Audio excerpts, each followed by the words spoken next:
आपण आलो आहोत या किल्ल्याच्या सर्वात उंच बुरुजावर. आपण या ठिकाणी जे पाहतात हे मलिके मैदानी तोप आहे.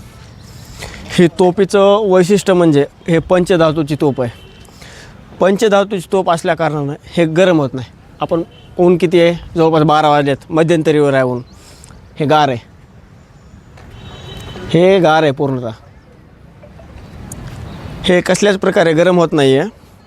आणि ह्या बाजूला 2 सिंह आहेत. ह्या बाजूचा सिंह कोणीतरी कापून नेला आहे, कारण हे पंचधातूची आहे.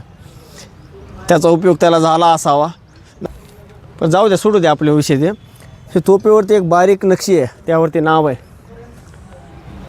अरबी भाषेमध्ये लिखित तोफ आहे. तोफ खूप थंडगार आहे. तोफेची लांबी पाहू शकता आपण किती लांब आहे ते.